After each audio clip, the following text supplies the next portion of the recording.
আসসালামু আলাইকুম প্রিয় বন্ধুরা, দেখুন এখন আমি হাঁটতেছি বর্ডারের পাশে। প্রায় সিম চাষ করছে, জমির পাশ দিয়ে হাঁটতেছি। অনেক সুন্দর মনমুগ্ধকর পরিবেশ। আসলে এই ভিডিওতে আমি অনেক কথা বলতে চাই আপনাদের সাথে, কিন্তু আমি অনেক কথা বলতে পারি না, মনে থাকে না। সবাই ক্ষমা সুন্দর দৃষ্টিতে দেখবেন। দেখুন এখানে যখন আমি থাকতাম, এখানে যখন আমরা বসবাস করতাম, তখন এরকম ছিল না। এটা নদী ছিল, এখন এটা অবশ্যই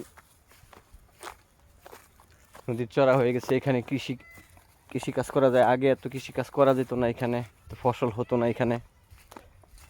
এখন অবশ্যই জায়গাটা ভরে গিয়ে ফসল করা যায়। আবার নদী থেকে পাথর তুলতেছে কেউ। সত্যি সুন্দর পরিবেশ।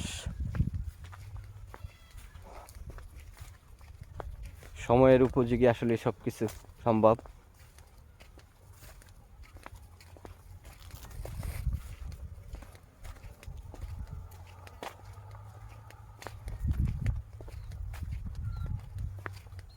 দেখুন আমার পিছে ইন্ডিয়ার বর্ডার দেখা যায়। অবশ্যই ইন্ডিয়ার বর্ডারের পাশ দিয়ে হাঁটতেছে একেবারে।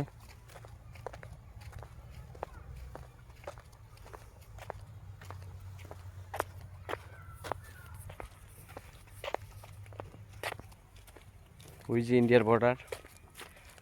রোদ্রের জন্য মোবাইল স্ক্রিনের দিকে তাকানো যায় না, অনেক রোদ।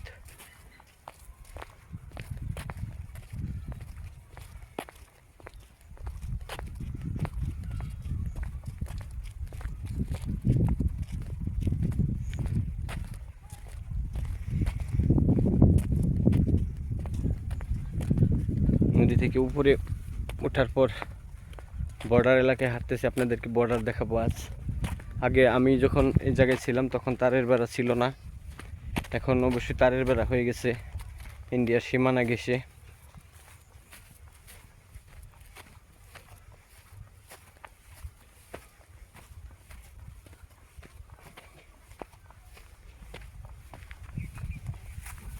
এই প্রিয় বন্ধুগণ, এই যে দেখেন ইন্ডিয়ার বর্ডার, তারপর ইন্ডিয়ার পাহাড় দেখা যায়।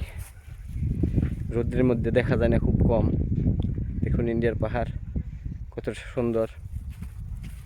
সত্যি পাহাড়কে দূর থেকে দেখলে অনেক সুন্দর দেখা যায়। পাহাড়ের কাছে গেলে মনে হয় এগুলি শুধু মাটি আর গাছ, আর কিছু নয়।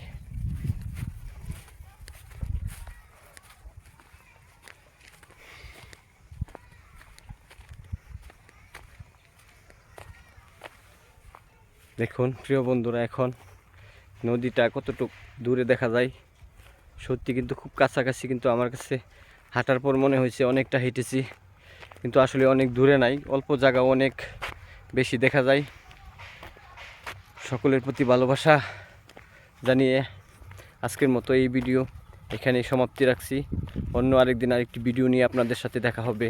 আসসালামু আলাইকুম।